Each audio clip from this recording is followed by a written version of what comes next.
Hello, it's Ruby, and today I'm going to be sharing 7 habits of highly successful students. This video is very kindly sponsored by JetBrains. I also wanted to quickly jump on to say that today's video is very kindly sponsored by JetBrains Academy, which is a hands-on learning platform that teaches you to code, and we will talk more about it in a little bit. Number 1, do your readings ahead of time. Okay, I know that this is so much easier said than done. All of us want to do our readings ahead of time. Everyone wants to be like 6 weeks ahead on their reading. The difficulty is actually doing that. But if you can, it will help you so much. What I recommend doing is making a week-by-week plan of all of the readings that you will have to do every single week. And on this include the required reading and then also any recommended optional reading which looks interesting to you.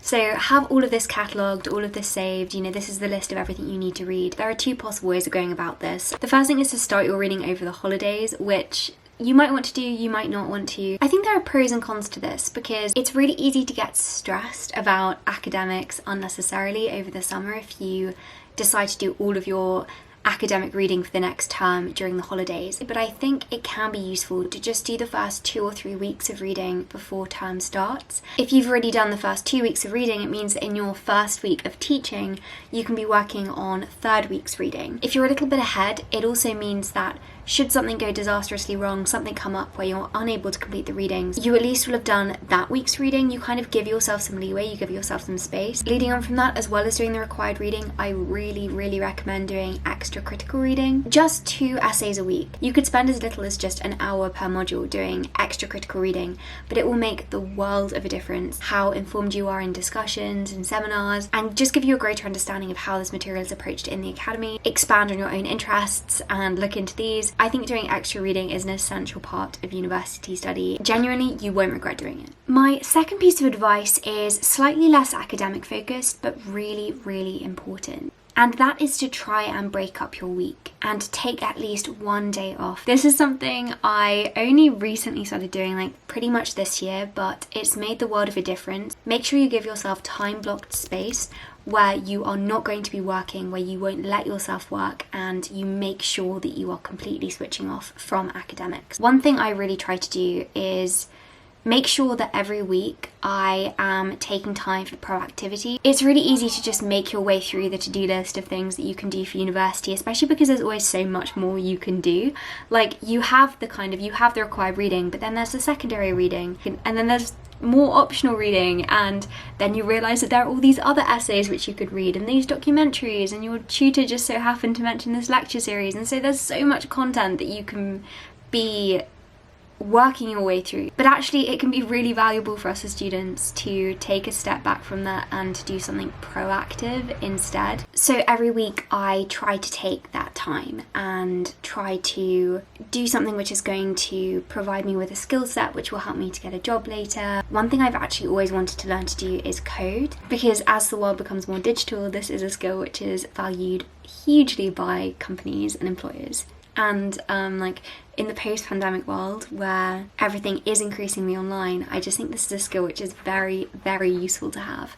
And that brings me on to the sponsor of today's video, which is JetBrains Academy, a platform that helps you learn to code. And they facilitate your learning no matter what level you are. Like you can start from scratch like me because I don't have any coding experience, or if you are a seasoned coder, then you can also benefit from it. So JetBrains Academy works on project-based learning. So you study programming theory and then you immediately apply that in a step-by-step process. So for example, you might be creating a chat box or a fully fledged application, and they also offer personalized study plans, which is extremely useful and is basically intended to stop you from getting too overwhelmed. So it creates a manageable step-by-step process for learning coding as opposed to just like jumping straight in. If you are interested in learning coding with JetBrains Academy, there is a link in the description box where you can get the first month for free. And if you complete the first stages of your project in this time, then you can get another month for free. And if you complete your project in those 2 months, then you can get another month for free, which is really cool. So do be sure to click on the link in the description box. Number 3, every single time you get a piece of academic feedback, whether that be a summative assessment, a formative, an exam, ask your tutor what you could have done better. Follow up on the feedback.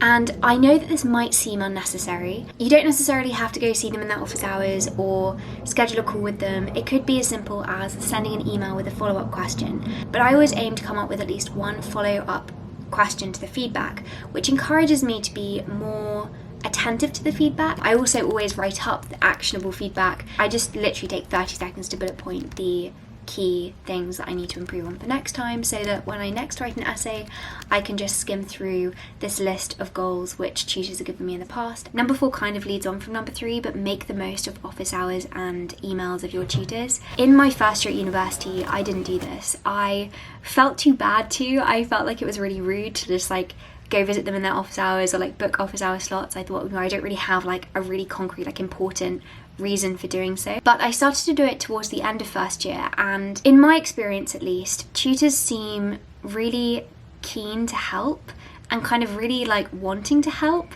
and actually seem pleased when you do ask questions, when you do ask to meet with them in their office hours. Maybe that's just my experience with my tutors, but a few other friends have said the same. And as I said before, it doesn't have to be going to see them in office hours, it might just be emailing, but I would really encourage you to stay in contact with your tutors. One thing I've tried to make a habit, which I think is a positive habit for students, is to ask a follow-up question to a tutor once every 2 to 3 weeks. Just like a follow-up to something you've read in a piece of critical reading, or like a thought that you've had whilst reading something or watching the lecture.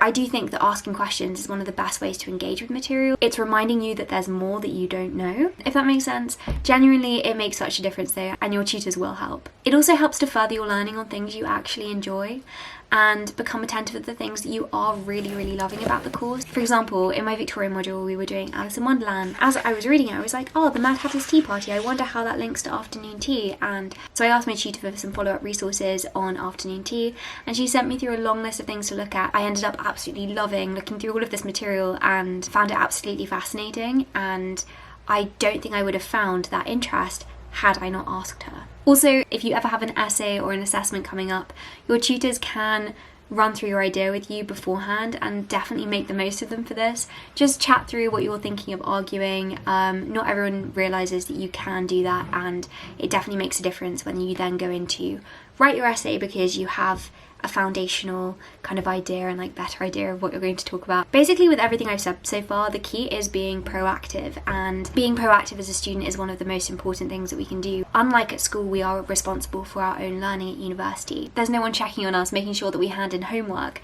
It's all down to us, and it's up to us how much work we do. It's up to us how much we make of the course. Every single time you do a piece of critical reading, or read a book, or even, look at a painting which is related to your course, or watch a video, write 1 to 2 sentences in summary of what you learned, what it was about. Basically, it means that for every module you'll have this long index of everything that you've looked into and everything you've learned about, where you found all this stuff. I promise you this will come in so useful. Number 1, for research and essays. You might remember reading something somewhere, but you can't remember where. You can just look through this index and easily find that resource and click through to it and reread it. So that's really handy. The second thing though is it helps you to be more synoptic with your knowledge, because you can have all of these resources side by side. With mine, because I do this, I find myself referencing between modules so much more, because I've just got a much more comprehensive, easy to read guide of all of the content I'm doing for each. I might be learning something new in my Victoria module, but I go, oh, that reminds me of something I learnt in my theatricals module, and I can just like go over to that material, skim through the readings, just these like single sentence readings, and find that information and make that link. So I just think it helps us to be more synoptic learners. Finally, just the act of consolidating that information and writing a single sentence forces you to really engage with the material and like pick out what is the most important thing, what is actually the purpose of this piece of writing or video or whatever the resource might be. Okay, next, number 6. Every single week I will make a summary of what I have learned in each of my modules.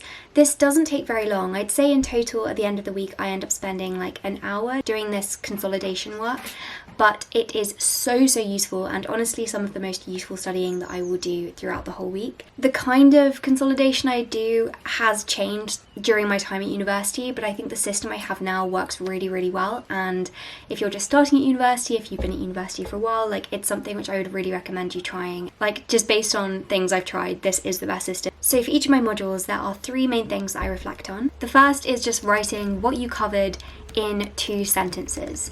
So making a note of the key things that you learnt, the main takeaways from that week. Again, like with the critical reading, this just makes it really easy to scan back over module notes and know exactly what you took from it. Number 2, I make a note of the things that I found most interesting.